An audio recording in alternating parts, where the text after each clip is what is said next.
Some leaders explain the rules. Jessica Edgerton helps people actually understand them.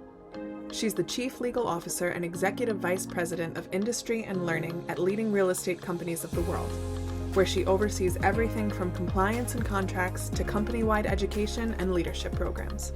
Really from there, it fans out into a network of the top trainers and luminaries in the industry that I've formed relationships with over the years and that are incredibly generous with their time and energy to help make this program a success.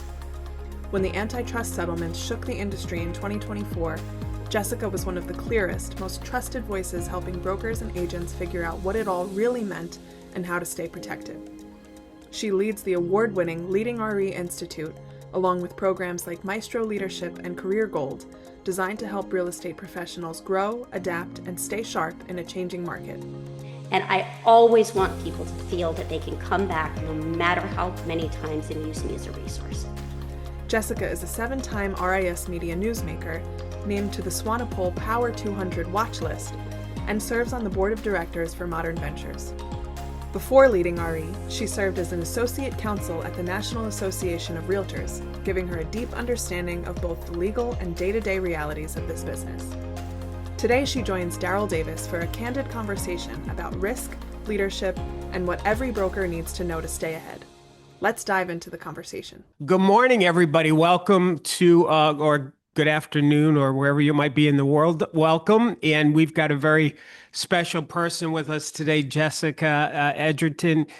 Jessica, how you doing?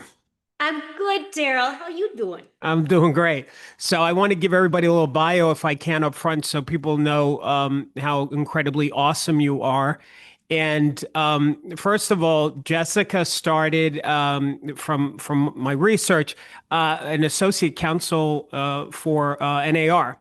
And then in 2018, was executive vice president operations for leading RE. And currently you're the chief legal officer and executive vice president. Am I got that so far correct? Yes. And And my real estate actually goes even back before NAR. I was general counsel for an appraisal management company back in 2008, 2009, which was a ride, let me tell you. Really? Okay. Well, I'm interested in how you a little bit on how you got where you are. And for those of you that don't know, leading real estate companies of the world are independent brokerages that there's if I'm not mistaken, about 550 of them in 70 plus countries. And it kind of goes, Jessica, you're from the top of leadership. Where do I plug you in the hierarchy of leading RE? I report to Paul Boomsma, who is the CEO. So yeah, I'm like tier 2. You're second in command. I'm a duchess. No, I'm not. I am on. So I've got sort of, I'm on a flat plane with a bunch of other really incredibly awesome people, including our COO, Kate Reisinger, Chris Dietz, who's our president of global operations. There's a whole bunch of just amazing people that I co-parent with. On that level. Yeah. Well, to me, you're the second best command hierarchy. That's all I'll say. And all right, so gang, what we're gonna do is we're gonna jump into this, and I'm very excited. Before I get into this, I do want to say something about you, Jessica, and why I'm so excited for you to be on this is because, like Julie said it, I mean, you really are one of our most favorite people in the industry because of who you are as a human being. Because of your commitment to the industry. I do not know where you get all of your energy to have your family, children of 3, and all the stuff that you do, and speaking and making a difference. Just incredible how hard you work for our industry. So thanks for being here. And the rest of you that are attending, what I'm going to invite you to do is, as we're doing this interview, we're going to leave time for questions. So what I want you to do is is start to write them in the Q&A. That's number one. Number two, if you're, even though this is designed for brokers and leaders of the industry, if you're an agent listening to the call, participating, I want you to listen through you as a leader in your own business. My belief has always been is that, the broker, it's like, when you buy a McDonald's franchise, you've got the corporation and then you've got the individual store. And I've always looked at agents the same way. Your broker is like the franchise, but you have your individual store, your individual business. And it's important for you to be a business person for your own business. And so I want you to listen to this interview through that. So are you ready to get started, Jessica? Always, Darryl. All right, great. So I am curious about your background because you had said that how did you get into real estate? So let's go way, way back. So when you were becoming a lawyer, was it always real estate was where you wanted to be and end up, or did it kind of just happened? It just happened, thankfully, because this is where I meant to be. But when I was in law school, my vision was litigation. I had watched too much court TV as a child, clearly, and I loved the drama. I loved the presentation element. I loved, just the excitement of the courtroom. And then I started practicing litigation. I was like, oh my God, everybody's so mean to each other. Like, this is horrible. Stop fighting, everybody. And I was like, oh God, wow, I'm in the wrong section of law. Yeah, I guess if you don't like arguing, being a litigator probably is not the great fit. We all get along. Oh, it was just so bad. So I'm married to a litigator, by the way, now. So okay. All right. Yeah. Well, I like to be at that dinner between the two of you. We make it work. So I, within the firm that I was working at, I went in corporate, and then as many folks who were in sort of that big mid-sized law do, I ended up going in-house counsel. And that was the bridge. Really sort of the most fundamental immediate jump there was a friend who was an entrepreneur who was growing. This is again, sort of 2007, 2008, owned an appraisal management firm and recognized that she needed risk management and an in-house legal counsel. So I joined there, and thus began my real estate journey. I ended up joining NAR again, sort of through a dear friend who was working for Second Century Ventures at the time. And again, 2008, 2009, sort of, I'm like, hey, I think I need to shift. She said, oh, somebody's retiring on the NAR legal floor. Come have a conversation. So I went and had a conversation.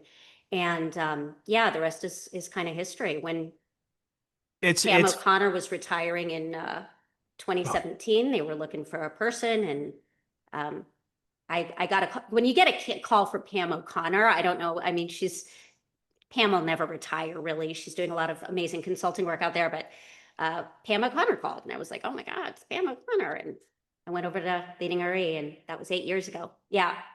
Julie, yes. Pam, icon. Totally. Pam's an icon. I mean, she's been one of the most influential, I think, people in our industry and shaping it. Yeah. So, all right.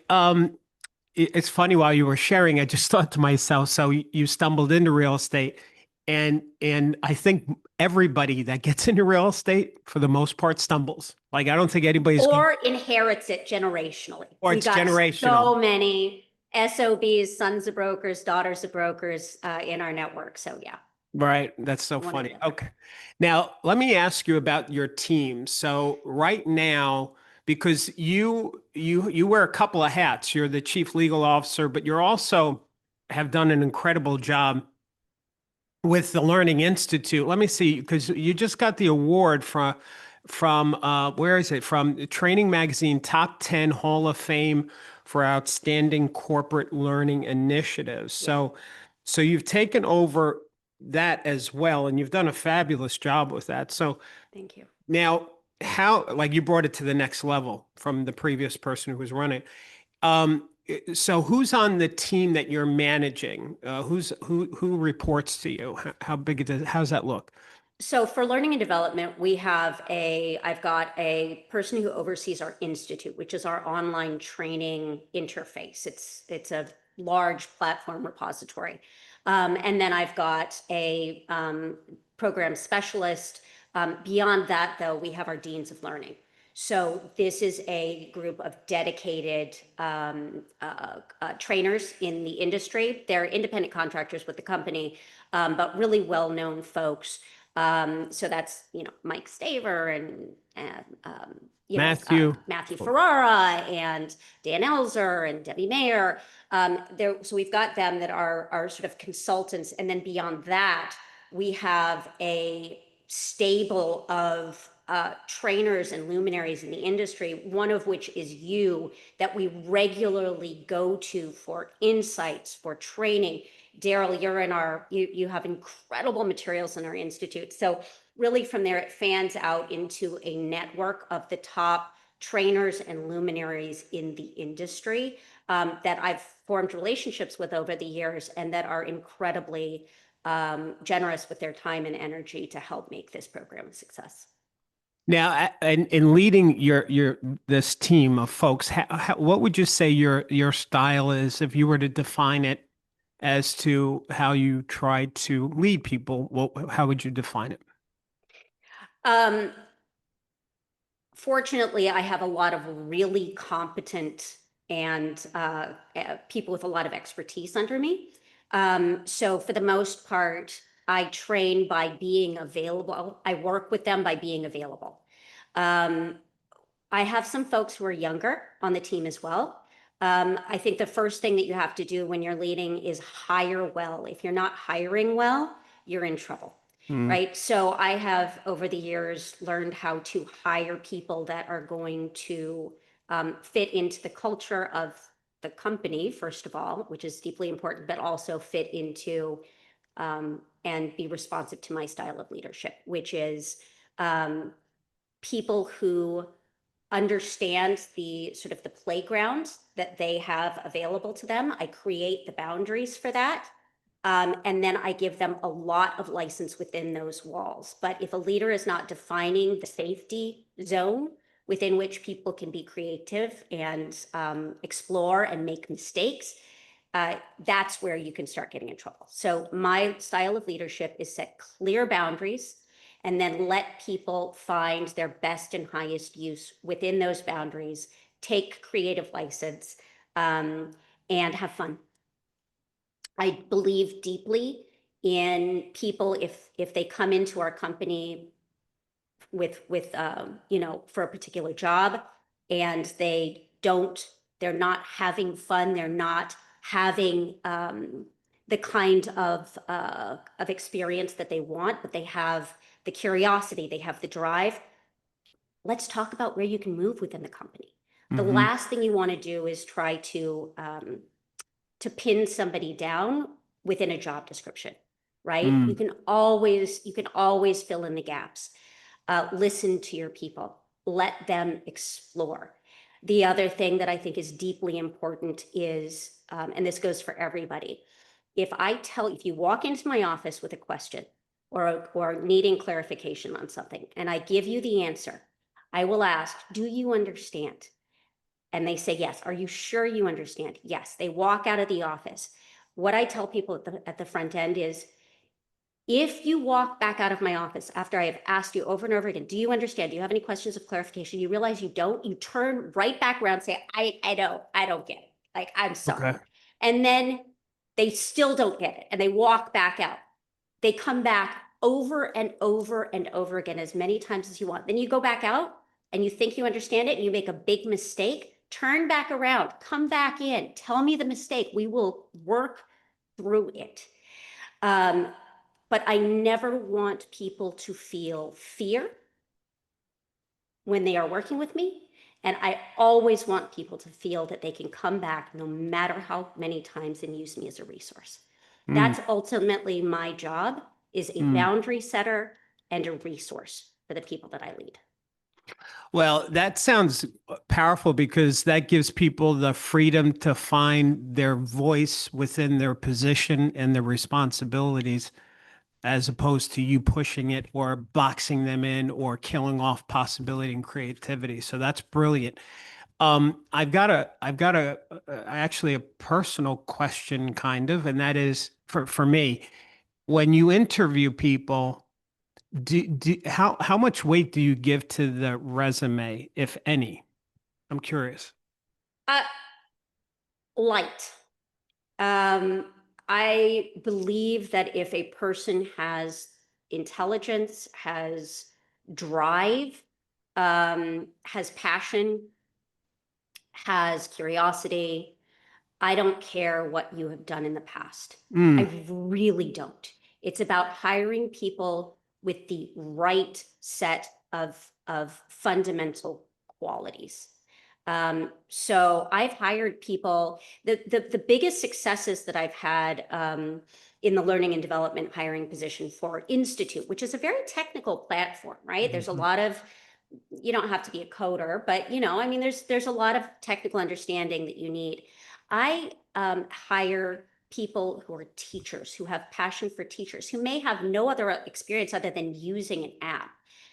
So long as I establish on the front end that they are curious and intelligent enough to sort of take hold of the technical elements, it's been enormously successful because I know they have the drive to do what underlies the purpose of that platform, which is to develop people. If they've got that, they can figure out the app. They can figure out the technical elements of it. I think that's really important. I'm just going to say one last thing on that, and we'll go to the next question, is that for years, I used to hire, we'd have a position that we needed filled, and then we would find that person to fill it. And I think maybe in the exception one, every one of those hires are no longer working for my company. I want to fire him. And then I switched it and I said, you know what? I'm not hiring people anymore. We'll just muddle through and because I'll work with and then when I find somebody that is of good character, which is what you're saying, that they're intelligent, that they could fit in our culture, that they care about serving and helping, then I'll hire the person and then create the position. That's what we've done. And that's Darryl, very beautiful. Yeah. have you read the book yet, Unreasonable Hospitality by Will Guidara? No. Okay, so super recommended to everybody on this call. Go get the book, Unreasonable Hospitality, Will Guidara. He's a famous New York restaurateur, and it's what you. Oh, wait a second. I have. My wife told me about this guy. Yes. Okay, you got to read it. And she loves this book. She read the book. Go ahead. Well, you'll especially love it because what you just said resonates so strongly with his philosophy on hiring, which is one of my favorite lines from the book is he said, when I am hiring for a restaurant, everybody can learn how to carry a tray, but I look for people who will chase a person down 2 blocks at rush hour in a busy New York streets with a dropped scarf and find that person on the streets of New York to return their scarf. So look for the people who, whether or not that's one of the core values of your company, look for the person who will go beyond for whatever you believe is the core of the purpose of what you do. Yeah. Wow. That's great. That's so funny. Well, now I'm going to read the book, although I'm going to get in trouble with my wife because she's going to be like, I told you to read read the book, but Jessica says to read. Now you're reading. So I already anticipate that conversation. All right. So let's talk about the legal landscape because I know that you have been there in our industry. There have been a few people, myself, you, that we are always trying to get ahead of the next legal thing and help our members navigate that. So my question is, what do you see as far as lawsuits, the settlements, shifting compensation? What do you see as the biggest compliance blind spot that brokers and leaders might have that they should be addressing pretty immediately? There are a few. I've got a whole list of what I call the while we were out sort of list of things we need to be keeping our eye on because of all of the focus on antitrust for the last 5 years. I'm not gonna necessarily go through that. But I think if there is one area that we all need to be doubling down on, it's a lesson from the lawsuits and also a lesson from some of the lawsuits that are fomenting now. I mean, good God, poor Zillow. The lesson is everything that we learned about consumer-facing transparency. Please do not let that go.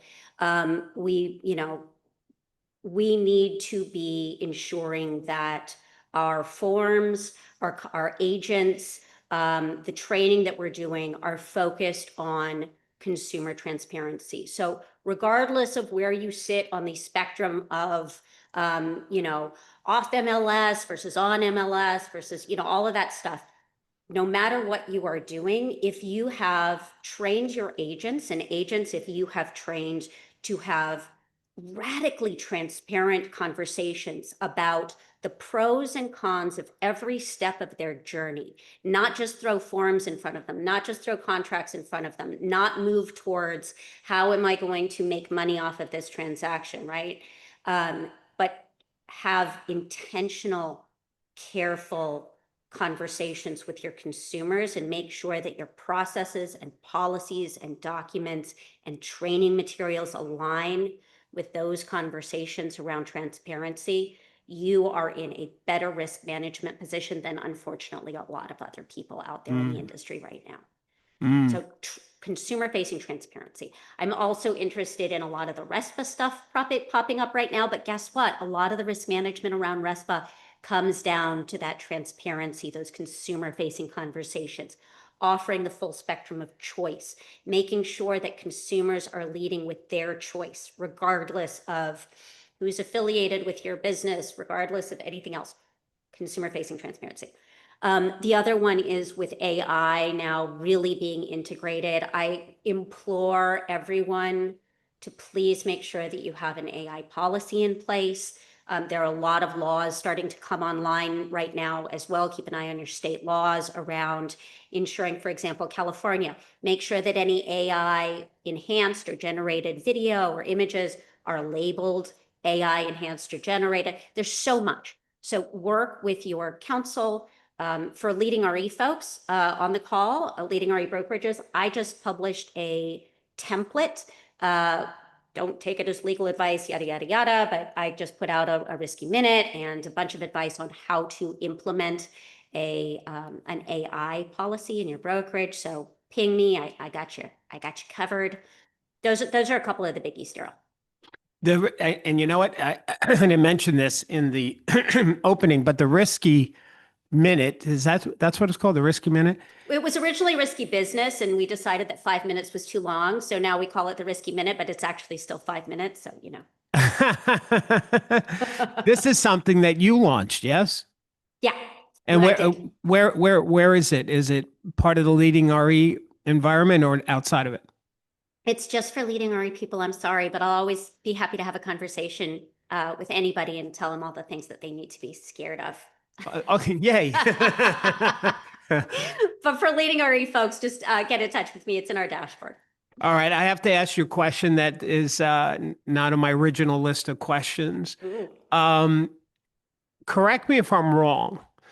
And I've been telling our power agents that the lawsuit that we settled was not about the form and the selling broker's fee on the form.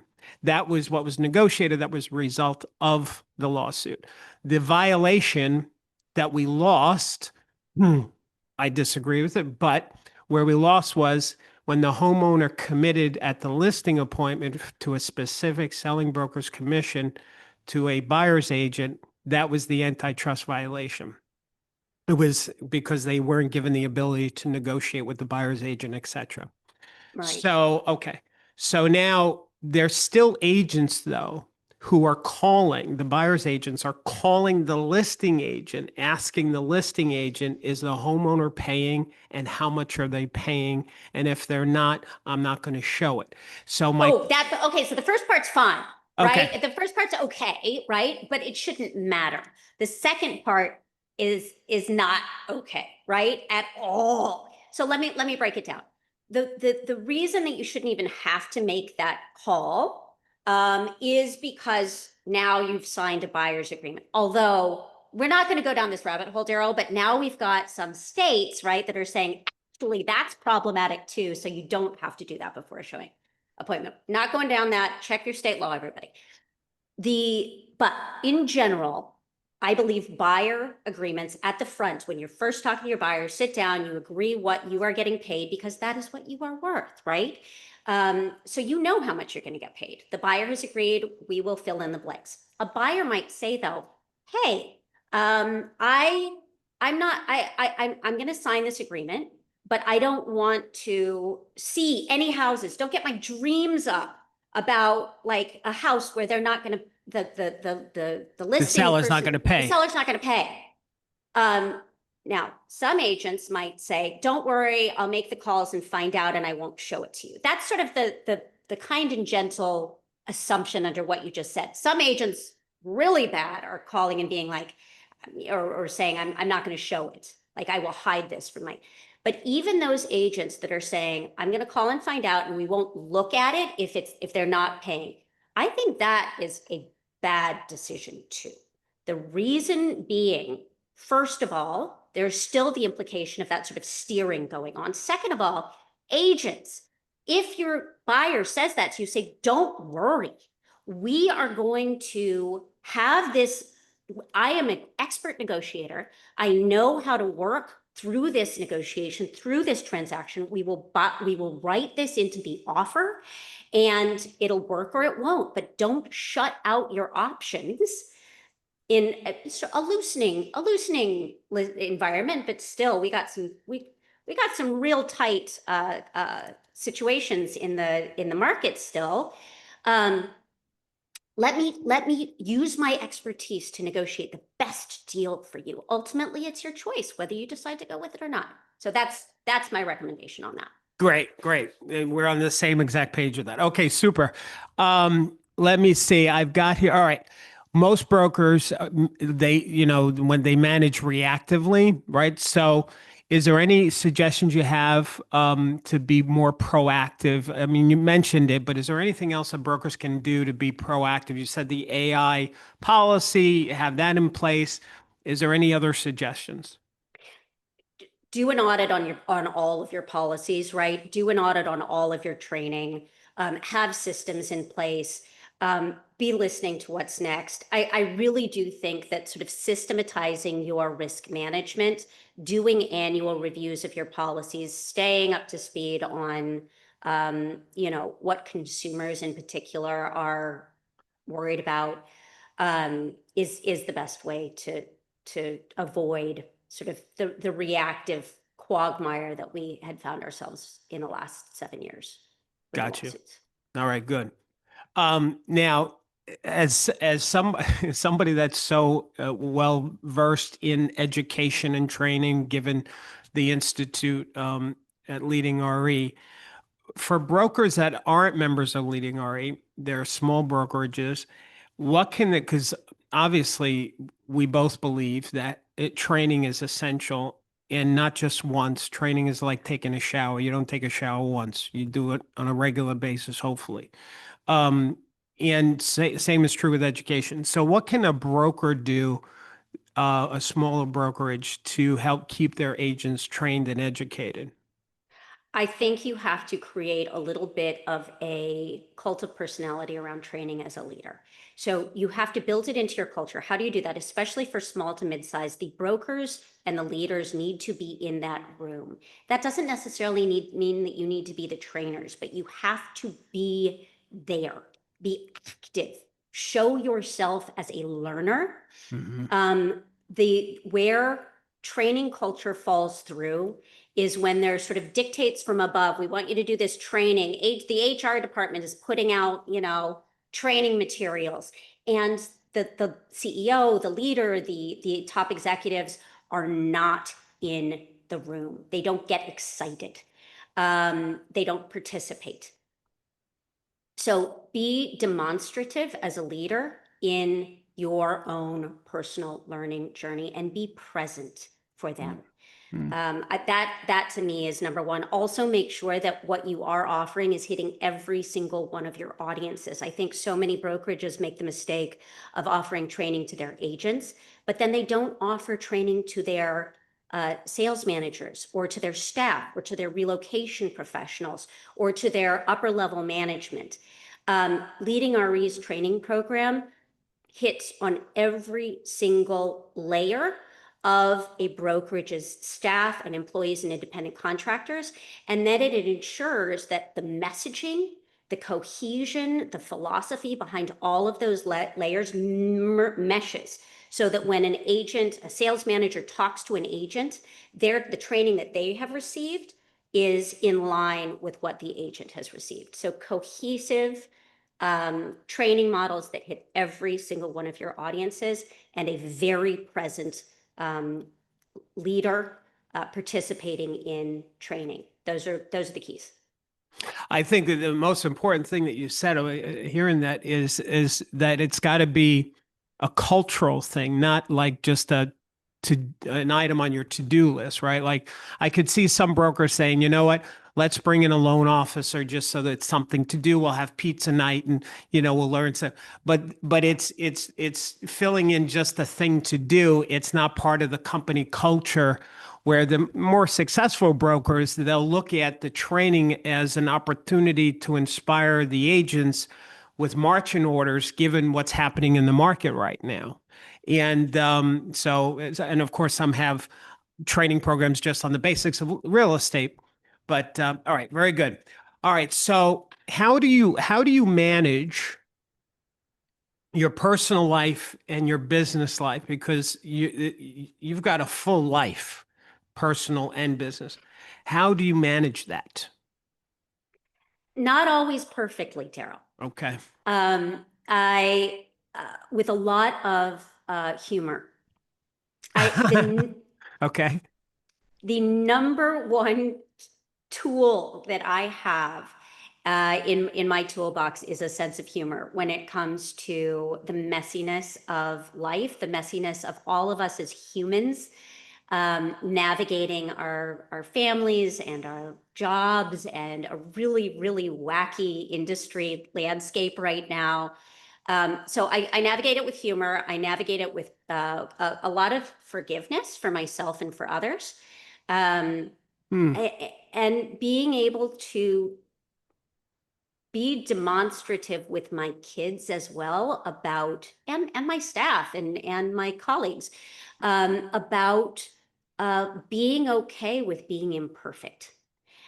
We are so rigid, I think, so many of us who have had, long, successful careers, about needing to be perfect.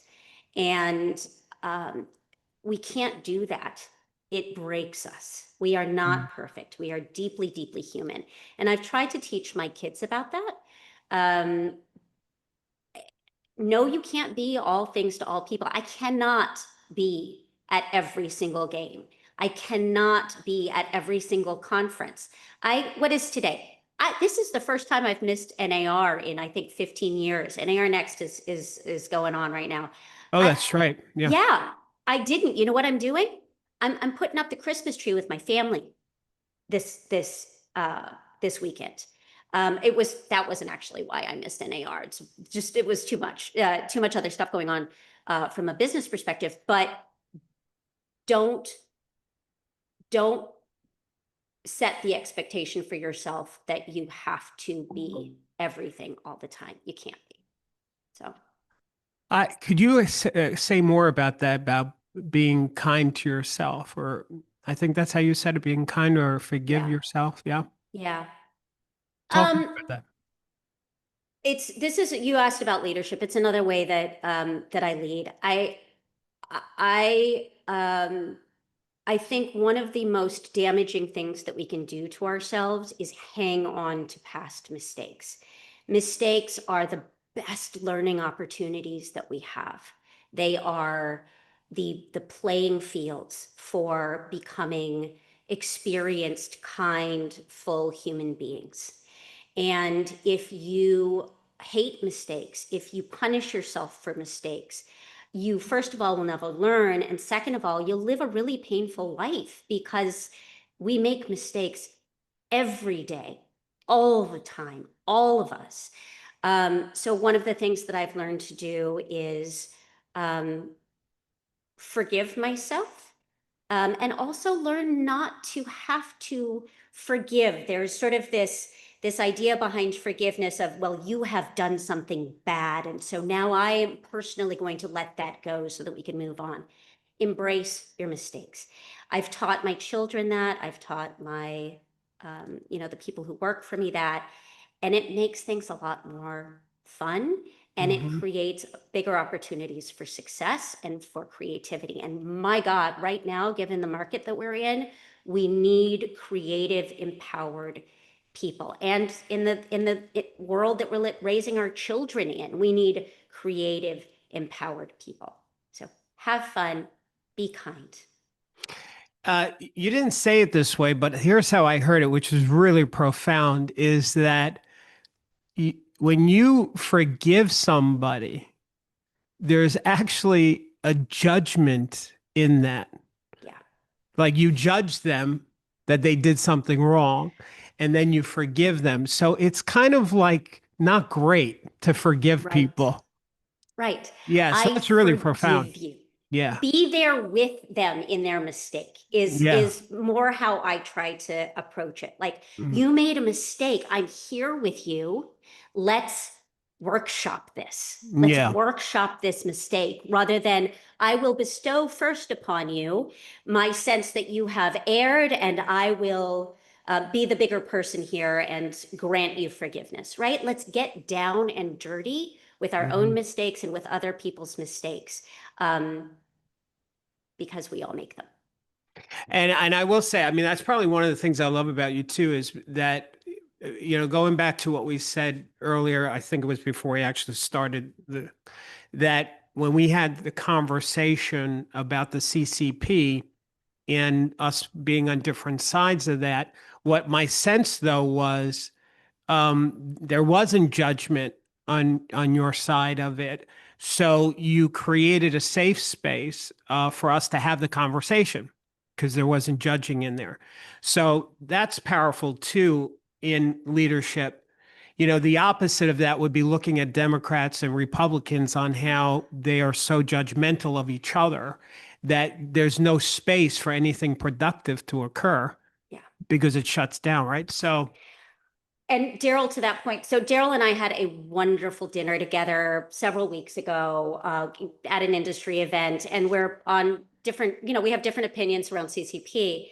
And it was such a lovely, fun dinner with one of my favorite just industry leaders, Darryl Davis, sitting there, and we're going at it, and we're having drinks and lovely food. Those are the conversations I love, right? That's how we learn. That's how we grow. I don't know if either of us changed our opinions any, but no, I don't think so. I don't think so. But it was fun and exciting, and so there's that. And on the political side of things, oh my God, Darryl, we're not going to get political here, but I have friends. This is another place where I have friends across the political spectrum.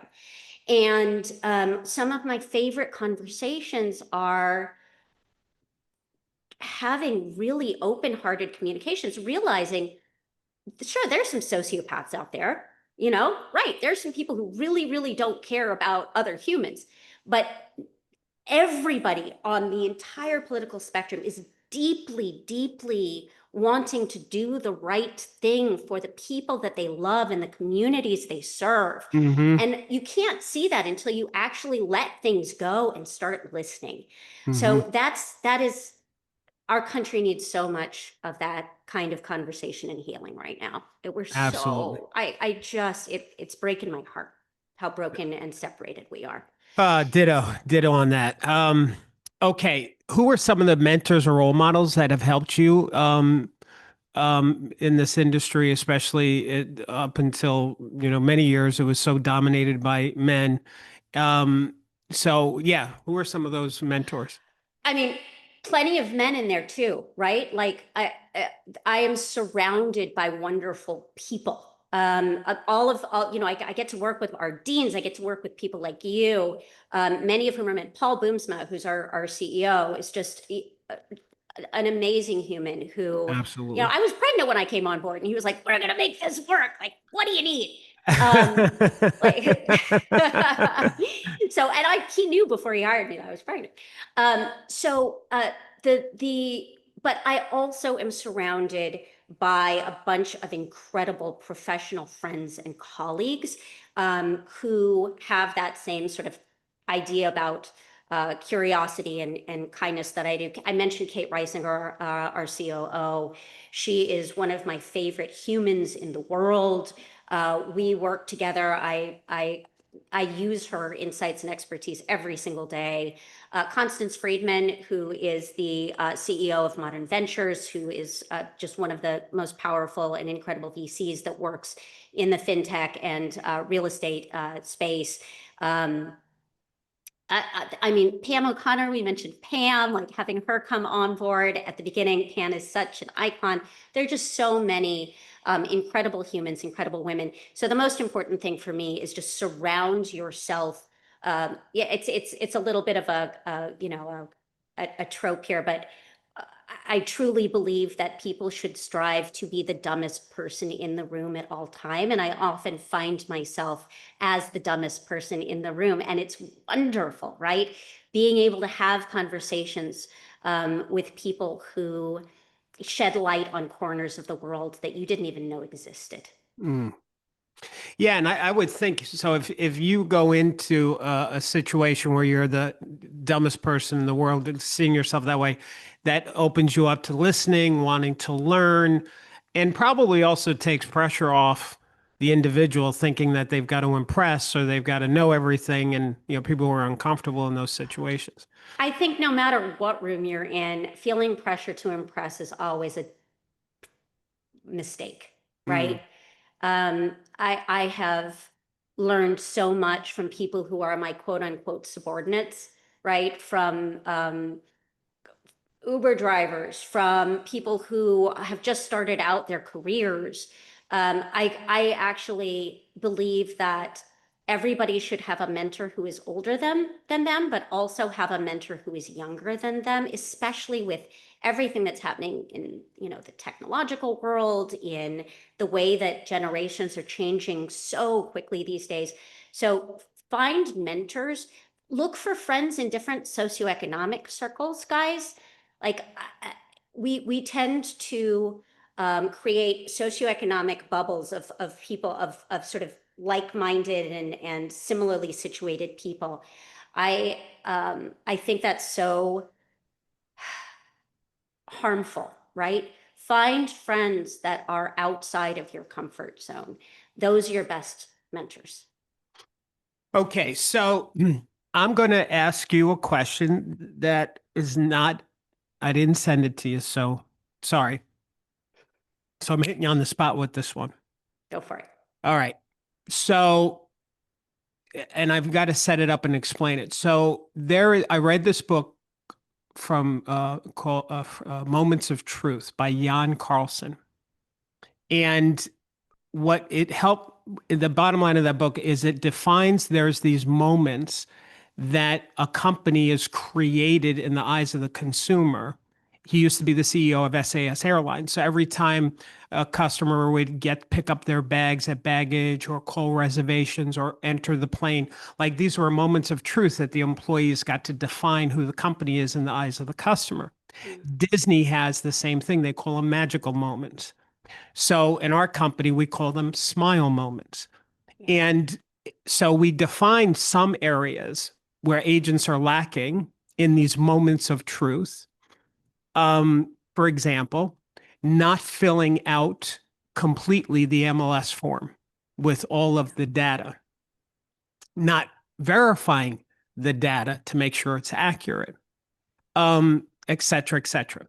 Where are some moments of truth that brokers are maybe missing out on, either from a customer experience or a legal area where they're dropping the ball? What would you say some of those brokerage moments of truth are? So brokerage or agents, because they're different. I different agree. Conversations there. Let's do brokers, and then we can jump to agents as well. Okay. So when it comes to, I know I sort of said it before, but when it comes to brokerage, I think that the biggest and most important moment of truth happens before somebody joins the brokerage. The process now of ensuring that the right agents are being brought on board, the right teams are being incorporated, the right M&A is happening right now. There's so much M&A going on right now. And my concern is that— Explain that to people that don't know that term. So mergers and acquisitions is going to be a massive narrative over the next— it already has been, obviously. I mean, look at the, Compass Anywhere news and big stuff. It's happening at all levels right now, which is great. I think that's fine. I think that there's a lot of benefit there.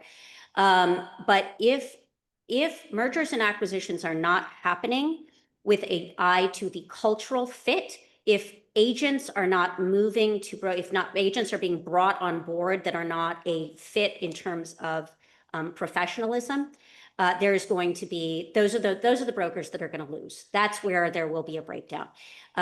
It's that hire the right people, bring the right people on, be selective, and all of this goes towards risk management. The biggest danger right now are folks who are, doing one or two transactions a year, not because they're not actively work. There's some people who are doing one or two because they're actively trying to do it, and they, it's a hard market out there.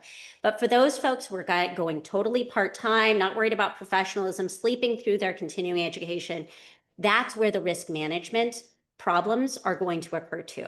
So hire people, bring on teams, and merge with companies that are, number one, deeply committed to consumerism, to consumers. I mean, consumerism is great too. Yeah, that's a side thing.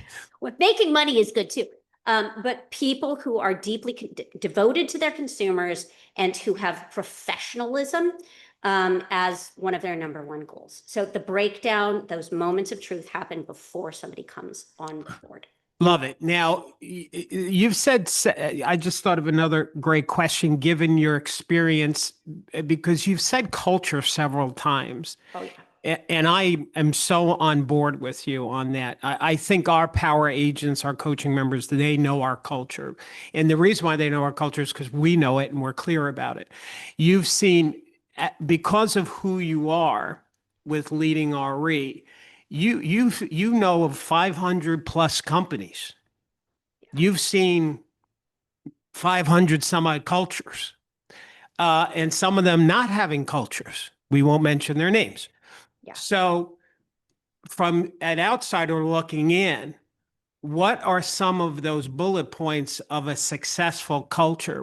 Some of the companies that you've seen, you say, boy, they got their act together because their culture is this, and this. What are some of those working cultures that you've noticed? I mean, sort of taking a step back, why is culture so important? One of my favorite quotes from Peter Drucker is, "Culture eats strategy for breakfast," right? Like that is culture. If you don't have culture, everything else falls apart. But also recognize that strategy can be part of your culture. And I think that's one of the successful sort of prongs. Ensure that you have the processes in place. So successful culture means having the processes in place to allow that culture to proliferate across all levels. Have clarity across all levels of your brokerage. Make sure that the communication pathways and the feedback pathways are in place to make so that your agents and their consumers and your staff are able to communicate, and that leadership hears that feedback. So feedback process in place.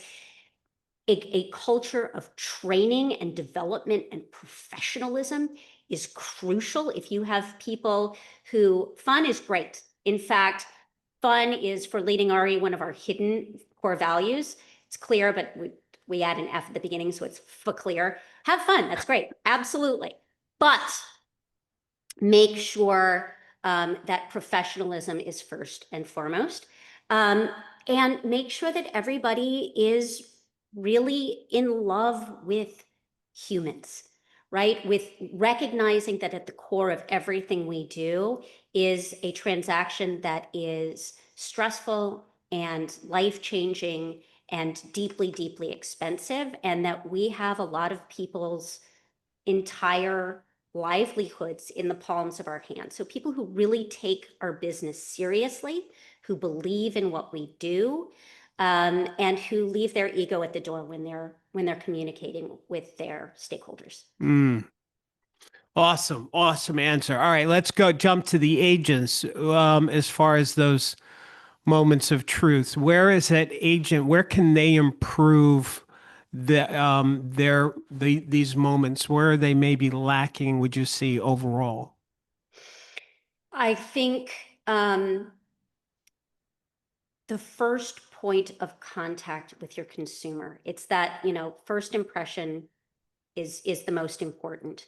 We have so many cool new shiny toys and whistles at our disposal now with AI, and that's great, use them, but make sure that all of the tools that you're implementing and using are in advancement of the human connection that you are making with your consumers.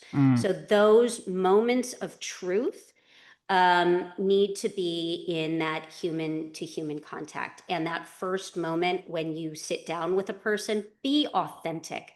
Scripts are great, all of that is fine, but if you're not tapped into your who you are as a person, you're going to lose your client. So yeah, human connection. Love it. Love it. My pet peeve is lack of communication for agents.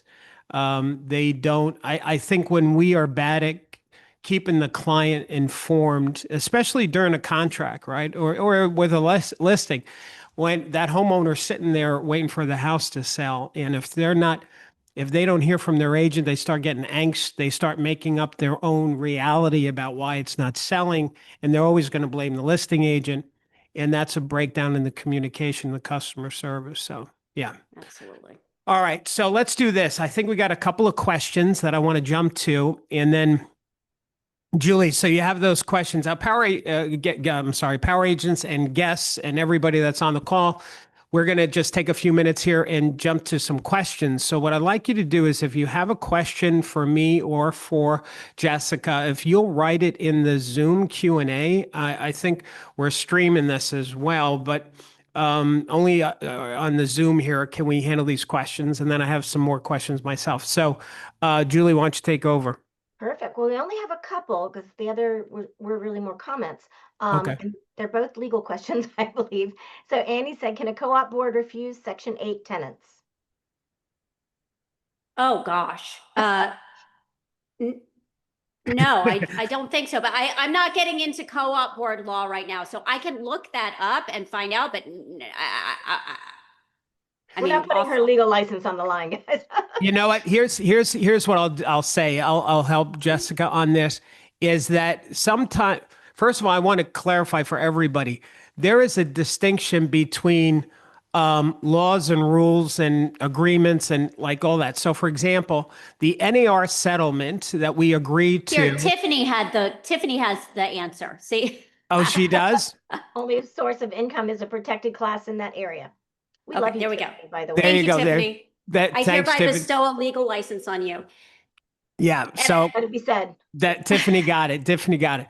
But just to finish my thought on that, everybody has to understand that sometimes like this settlement that we did with NAR, that's not law. And sometimes people think that that's law.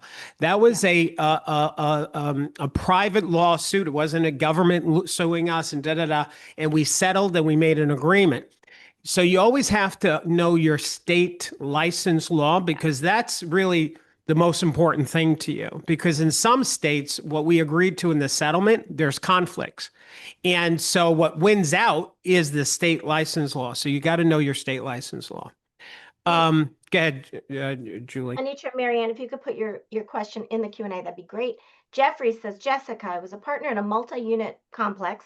My sellers sold the complex without my consent. I have tried to hire an attorney to help me with this. I've had no luck, which makes no sense. This should be easy. Do you or any of your partners have a way to get in touch with you? Just looking for some help.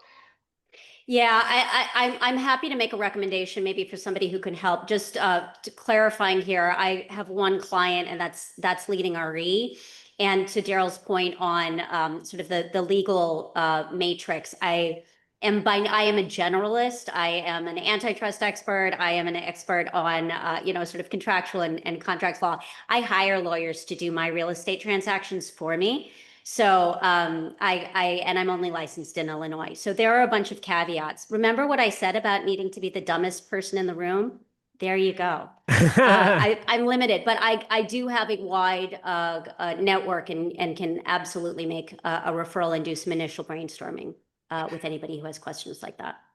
Julie, let's put or Sarah, let's put Jessica's contact information or that we want to give out in the chat for right now. Yes, all right. Go ahead, Jules. But again, take into consideration what she just said. Don't just bombard her with legal questions because I won't be able to help you. Yeah. Right? I mean, other than make recommendations. Yeah. She'll make recommendations again. She's not good. She's like she just said, Jessica's one client is leading RE. So she's not like somebody that you would hire to say, hey, I got a contract and the deal's falling apart. Can you help me? Yeah. So that's not going to fly. All right. I can recommend a good lawyer too. Yeah. Perfect. Let's see. Clem says, what do you anticipate is the next legal splash that is most likely? Clear cooperation, private listings, Compass versus Zillow, something else? And what do you think the impact will be? Okay. Yeah. I mean, there is a lot going on. I guess I kind of already mentioned it, but I do think the Zillow, Zillow's getting pounded with so many lawsuits right now. But I do think that the class action lawsuit around sort of that 40% click, I think there's two prongs to that. One is RESPA. Everybody, again, do me a favor, Jessica. Yeah. Do me a favor. Just let's assume people don't know what Zillow lawsuit is, the RESPA, that whole thing. So let's school them a little. Real Estate Settlement Procedures Act. Sure. So, okay, I'll go real quick and high level. Zillow's getting hit with a lot of lawsuits right now. One of them is a class action lawsuit. Class hasn't been certified yet, but basically it's a group of consumers saying, hey, when I get on Zillow and I see a house and I hit that contact an agent button from Zillow, this is all through the lens of the lawsuit, right? It's actually lawyers saying this, but I am expecting to be put in contact with the listing agent. Like that would make the most sense. I didn't know that I'm getting sent to an agent that is paying to be put in contact and that Zillow is getting 40% on a referral fee. Like I didn't know any of that. I would like that information because without that information, like that information sort of suggests that maybe the prices that I'm paying are going to be elevated to compensate for this 40%. So that's part of it. The other part is an allegation in that same lawsuit saying all of that is happening is a violation of RESPA, Real Estate Settlements Procedure Act, in that Zillow is not an active part of the transaction. They're not one of the, transacting brokers. And so they should not be privy to the carve out that currently exists in RESPA that allows for sort of the broker to broker referral mechanism. So that one I think is pretty wacky. I don't know if that's going to go anywhere, but again, sort of on the point of like, what is next?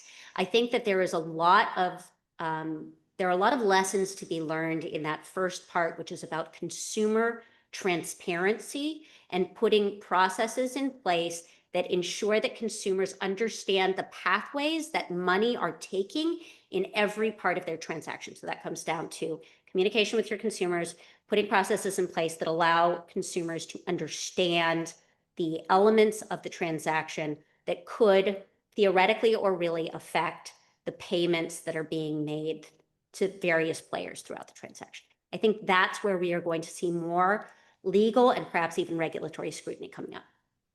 I just want to echo what Jessica just said, Glenn, and everybody on the call, is the transparency part. And what you said, Jessica, when you were talking about the transparency, I'm thinking about there's still a lot of agents, realtors, that are not sitting down with buyers first, going over the buyer agency agreement and having them sign it.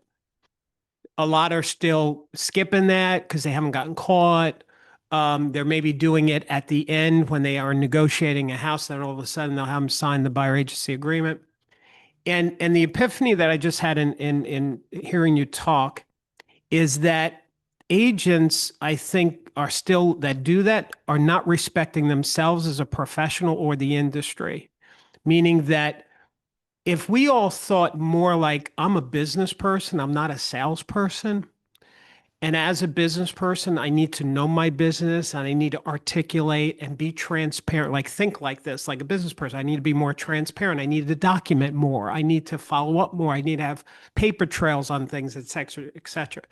I think if agents elevated their own perception of themselves as a business person, that they'll start to shift a little bit in their behavior. What do you think?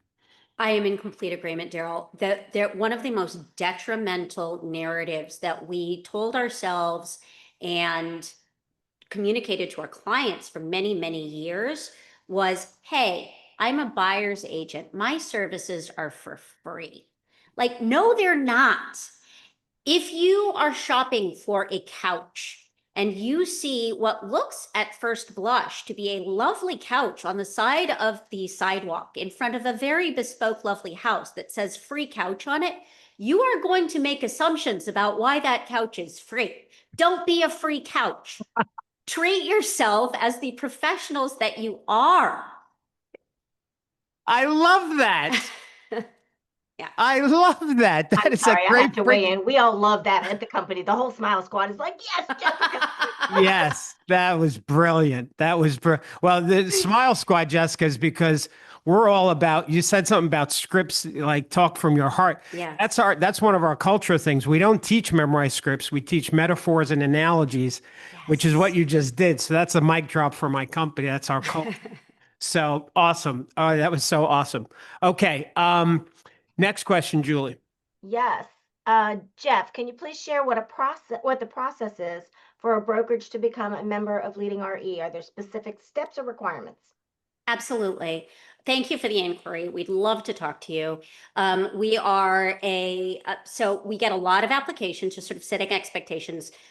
We end up having to reject about 80% of the applications, give or take. The qualifications are sort of at a very top level, top 5 in your geographic region overall, top 10.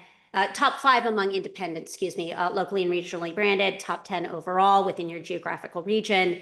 And then it is, again, sort of that local and regional and family brands that are part of our network. So those are kind of the high level qualifications, but boy, we love talking to everybody. Please get in touch with me at jedgerton@leadingre.com and I'll put you in touch with our member vetting team. And Jessica, I'm sorry to ask this, like I should know the answer, but I know for the longest time, if your office is part of a franchise, that was a disqualifier. Is that still the case, or? Well, we have certain sort of the big traditional national brands where that are not part of our network. That said, over the years, we've had a number of our members that have grown into large regional companies and with massive footprints, including Howard Hanna family of company, Weichert, Windermere. And so if your company is part of, like the company itself is part of Leading RE, individual offices can then apply to become part of our membership. Got it. Okay, great. Okay, Jules. Awesome. How would you describe our current market? I'm optimistic. Right? Asked me that a few months ago, and I would have had sort of a more reserved. I can't play poker, right? But I'm actually very optimistic about 2026. Days on market. Obviously, I mean, it's all local, right? Days on market is lengthening, but I'm not nervous, right? Buyers have a lot more choice. I think. We are going to continue to see elevated pricing. I think affordability is a huge problem, and it will continue to be a problem for many, many Americans for the next several years. But I do think that this is where all of us as real estate professionals step in and really show our worth. This is where we have a big job to do to help Americans find the right financing tools, find the right homes, talk about their options. Americans need consultants, well-trained, well-educated professionals right now more than ever. So I see massive opportunity. People are starting to put their homes back on the market. The feds are doing their thing, right? We're really starting to see the potential for some real loosening in the market. I think if all of you are preparing right now for the 2026 spring market in a way that is sort of equivalent to prepping for a massive sea change in our industry, I mean, be doing your watch Rocky, everybody. Watch the first Rocky right now, okay? Like, we need to all be running up and down the steps at 4 o'clock in the morning right now, preparing for the spring market, because for those who are well-trained, 2026 could be a game changer. So I'm feeling good. Awesome. Awesome. Okay, second to metaphors and analogies. He loves a good movie reference. So you are hitting out of the park, Jeff. She's hitting all the good points over here. She is a winner for all of us. I love it. I don't know if you kind of touched on this, but Anitra says, what are the largest obstacles you foresee for brokerages in the next 5 years? Not being comfortable. The largest obstacle is a leadership that is comfortable. And not recognizing the changes that are happening. One example, I'm hearing a narrative right now that is sort of along these lines. Hey, this is a people industry. Sure, there's a lot of AI right now, but it's gonna be okay. We got it covered. We're people. We're people. That's our culture. We'll be okay. You need to do a okay, but at the end of that comfort. Okay, but what can we do? What tools are available right now that will allow us to distinguish ourselves from the competition, from the big guys, from the little guys, from whoever your primary competition is? You need to stay really radically uncomfortable and curious.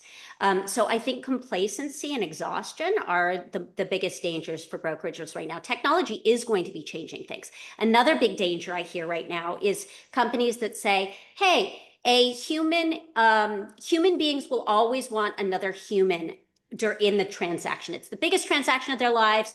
Just like you don't want a doctor or a robot performing surgery on you, surgeons will always have their job. It's okay. Like, we're going to be fine. No, you know what? A lot of people, my kids, are going to be very comfortable with having a robot do a lot of their surgeries and do a lot of their real estate transactions. Generationally, Gen Z that's now actually entering the market, they're much more, in fact, human-to-human contact kind of makes them uncomfortable.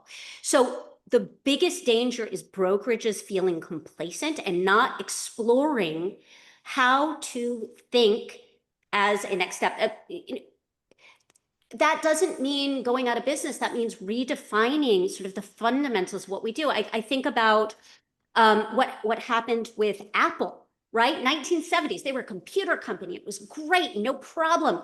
Then the 1990s hit and all of this new technology started coming. It took a return of leadership and mind frame to go from we are a computer company to we are a company that is at the intersection of technology and humanity. We bridge that gap. And that's what happened. Apple fundamentally changed the vision and the definition of what they did as a company from we make computers to we bridge the gap between humans and technology to really ensure their continued viability through today. So all of those leaders need to get really curious about what fundamentally we do as humans to help people find shelter in this world. I mean, play with that, right? Stay curious. Don't lock yourselves into what we do in real estate. And now along with that, we're just doing metaphors and analogies out all over the place. During that time with Apple that you just talked about and how they pivoted, there was another company that was a competitor of theirs that had total market share. Some of these young kids won't know this name, called BlackBerry. Yeah. And so BlackBerry owned the telephone and texting market. And so when things shifted, which is interesting because companies that don't pivot, they feel threatened by the new thing.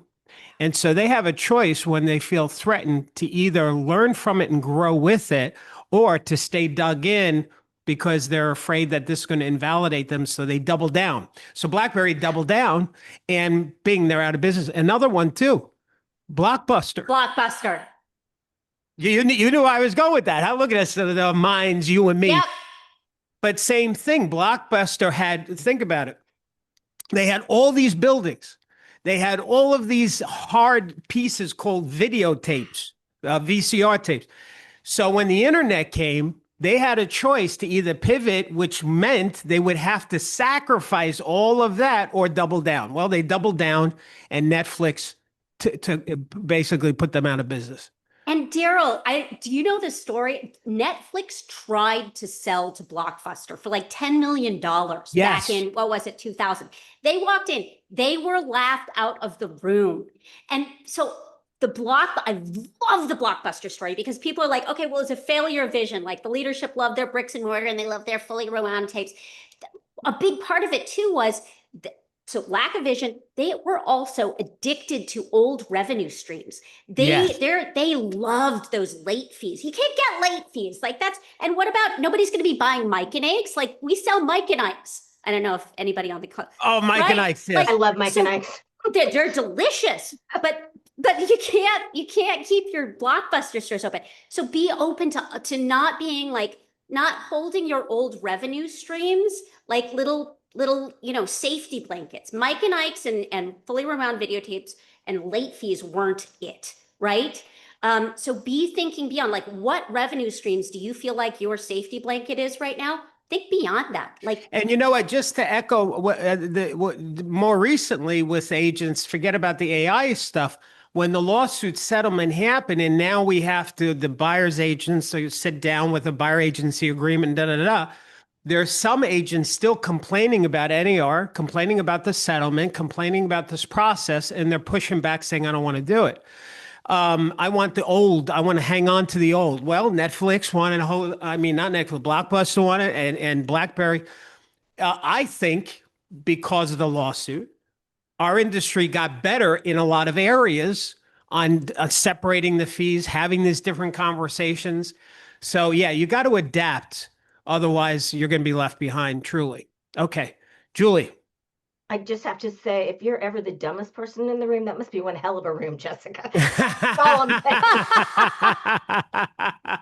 I want to see the other people in that room because That was you, Julie. good, Julie. That was good. Zena, I don't know if Monica's is. Anyway, we'll start with Zena. Does the MLS system sell the listing information to Zillow and others? In my opinion, this is wrong because agents work so hard to get the listing, and then MLS Zillow makes money off the agent's hard work. Sorry, can you read the first part of that? Yeah, again, so Julie? I'll do it, Jules. Okay. They're asking is the MLSs or NAR selling the listing leads to Zillow? How does Zillow get into our business where they are a portal of all of our content? Do you know? Got it. I mean, so ultimately, when you put a listing into your MLS, you either syndicate it or you don't, right? And that can get syndicated to Zillow. There are different licensing infrastructures. There are different payment systems. I am not going to speak across the board for different deals with different entities. Yeah, Zena, I think the easy answer to that is Zillow, the business. They basically contacted each MLS and have an agreement with that MLS to get the feed. And a lot of companies do that. Your CRMs do that in our industry. Showing Time, I'm sure it would be even before Zillow owned it. So all of these companies that work with your MLS, Remine, they all have these negotiations and conversations, and they financially work out some kind of agreement. So yeah. Next question, Julie. One more, Monica, and then I know you've got a couple questions, Darryl. Monica, are consumers questioning same agent transactions within a brokerage and the broker is getting paid twice? Say that again, Julie. Are consumers questioning same agent transactions within a brokerage, and the brokerage is getting paid twice? So where the listing Right. and selling brokerage, yeah. Yeah. So are consumers questioning that? Well, consumers should know about it already, right? Like if you're doing correct me if I'm not answering the question, but we're talking about dual listings, right? And there are two kinds of dual listings. So it's when the same agent is doing it, and then there's when it's being done within the brokerage by two separate agents, right? Dual listings make me really, really nervous already, just as a lawyer. Like some people practice it. If you've got the disclosure, if your client's comfortable with it, fine. It comes down to massive disclosure. When there are two agents within the same brokerage, again, that should be disclosed, right? Is that being questioned by consumers? I would assume so, but again, consumers should know when it happens and should be able to, on the front end, make decisions about whether they're comfortable with that or not. Is dual agency ripe ground for another lawsuit? Absolutely. Yeah, like for sure. If you're not doing it properly, and my preference is always, be very cautious with same agent practicing. Be very cautious about disclosure when it's two agents in the same brokerage. There's, nothing wrong with two agents in the same brokerage necessarily doing that, but make sure proper firewalls in place and everybody understands the implications there. Yeah. Did that answer the question? Yes, it did. And this is why that transparency thing is so important, because what we're noticing, I'm sure you agree with me on this, Jessica, is that our industry is having more lawsuits than since I've been alive at this time. Like it seems like there's always been some kind of lawsuit, but there seems to be a plethora of them right now. And I think what's happened is it's like that chum in the water, if you're fishing and you throw that chum in and there's blood, it attracts the sharks. And so I think we're going to see more and more lawsuits on things that like this, like a dual agent. I can see an attorney saying, hey, let's sue some brokers for dual agency. They know our industry now. They've been studying it for the last 7 years. Exactly. And Ketchmark's wife needs a matching yacht, right? Michael Ketchmark was the lead plaintiff attorney in the Merle and Sitzer.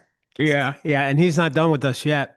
Let me jump to, because I don't want to, we're running out of time and I don't want to I see we have a couple more questions, but let me get some rapid fire answers from you, Jessica. What book are you reading right now, if any? Oh, yeah. So I am reading a science fiction book. It's called Children of Time. Yeah, this is so I always try to have like a business book and a fun book going at the same time. The fun book is Children of Time, and it is about thousands of years in the future and repopulating the universe as humans. It's a super fun read. So love it. Not Peggy for sci-fi, but okay, great. I love reading. It's just where I am right now. Now I'm going to ask that question. What is your favorite type of movie? Is it sci-fi, drama, blah, blah, blah? If you were to pick one, what would it be? So I have 3 children, all under like school-age children. So honestly, most of the movies I watch right now are like Disney and but I really, what I really like? I like a good post-apocalyptic movie. Do you really? I do. Okay. Yeah. Awesome. I like the post-apocalyptic desolate landscape. Awesome. Mine is not gonna love you. mine is sci-fi. I'm a Trekkie, so yeah. Okay. All right. Yeah. Cool. All right. What podcasts are you listening to lately? Yours. Oh, awesome. That was such a great answer. All right. Yeah. Other than mine. Okay. I love Real Estate Unfiltered. I'm a big fan of Uncle Keith and James Dwiggins. I think they do a really, really good podcast. So they sure do. One of my faves. Yeah. Awesome. What's a mistake what's a mistake that you see every agent make? Number one most popular mistake that's out there with agents? Not communicating. 100%. Like the biggest mistake is not staying in contact with your clients and your prospects. Absolutely. Yeah. What's the best piece of advice you ever received about leadership? Um,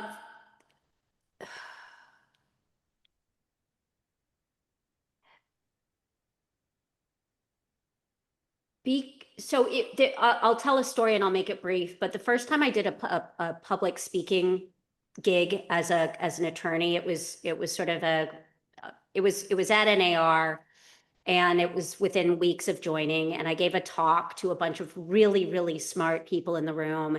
And I opened it up to Q&A, and somebody raised their hand and asked a question that I didn't know the answer to. And I yelled, "Save the questions for the end," and I ran off stage.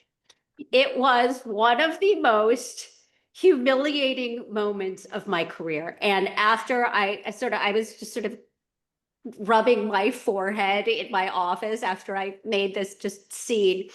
And my boss came in and was like, did you not know that, like, what happened? And I was like, I couldn't get past not knowing the answer, and I freaked out. And she said, nobody knows all the answers. So it was sort of what we've talked about it already, but she was like, it's okay to say, I don't know, right? And I faced so much. I was like, oh, right. Okay, I'll do that next time. Cool. And so being able to say, I don't know, maybe, like, I did it once during this podcast when somebody asked a question about I don't know. Being comfortable with that, being comfortable with the most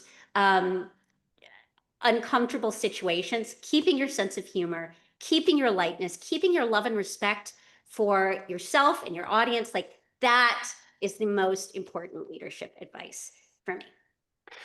Of all of your accomplishments, what is the one that you're most proud of? Oh, my babies, my kids. I am so proud of who they are developing into as humans. I'm very, very grateful for just having a household of good people that I am a small part of having shaped. Well, I think parents are the most important and biggest, and you're just being humble. So if they're turning out great, that says a lot about you and your husband. So, all right, Jules, what else we have? Any other questions? We do. Jeff says, any thoughts on the recent collaboration between ChatGPT and Zillow, Hmm. how it might affect the real estate industry, or what opportunities and risks it could create for brokerages and agents? Yeah, it's a really interesting question, and it's such a good example of sort of the uncharted territory that we're in. There's been a lot of this interesting discussion, legitimate discussion around sort of licensing questions around, what does it mean from a licensing perspective? Whose data is that? Is it problematic legally that this data is being sort of displayed on ChatGPT? All of those questions, fascinating. And I don't have the answers, and all of that is going to be played out to really interesting effect over the next several months and years. My personal feeling is that we can kind of look to a certain extent to ChatGPT as, the Google Images question, right? Like all of those images on Google Images are, being displayed. Does Google Image have license to all of those? Like, what is the licensing infrastructure for that? All of the information that is displayed on Google. ChatGPT and other LLMs, large language models, are similar sort of platforms through which we experience data. For now, all of that could be changing. But yeah, from an intellectual property standpoint, there is a lot of questions there. Is it a bad thing? I think the portals are going to have to be really, really thinking about their sort of the fundamental nature of their existence, right? As all of this information is filtered more and more onto large language models, and people are doing their searches more and more through that. The whole idea of SSO, right? Search engine optimization has fundamentally changed now as it becomes, there's a term for it. Darryl, do you know, it's the search engine optimization now for large language models. So Yeah, it's called, Sarah, what's that called? The SEO? Yes. What is it? AEO. AEO. Yeah. So that's going to be changing everything about portals. But ultimately, I think that for me, if I'm looking at homes, I'm still now and for a long time going to be going to places that have elegantly and beautifully designed the search experience, right? And those remain the portals. I can start my search on an LLM. They might push me to one place or another. At the same time, too, though, things are very fundamentally changing for the portals when it comes to some of the big national brokerages and display and data there. I mean, biggest and easiest example now is Compass, and you know what they seem to be working towards with their model, especially post announcement of Anywhere, not post merger. That all needs to sort of be worked out, but it's happening. There are a lot of people who are like, well, isn't there going to be a question there when it comes to approval of the merger? Yeah, they might have to do some divestment in certain areas, but that's happening. Let's not fool ourselves there. But the big brokerages are really actively looking at what that means, what their relationship is to MLS, what their relationship is to portals, what their relationship is to LLM. So huge, fascinating shifts around data ownership and data licensing coming up for us. I want to say something to everybody. Like, if any of you are, listening to this conversation, which we're now coming to an end, but even listening to it afterwards, if you get overwhelmed by any of this, right, the legal aspects, LLM and AIO, SE, like all the terms, and you're getting overwhelmed, just listen to me. It's okay. You don't have to understand all of this or learn all of this, or don't get stressed out. Just grow based on where you are, right? So if some people are here, some people are here, and if you're here and you grow just a little bit, like you're starting to use AI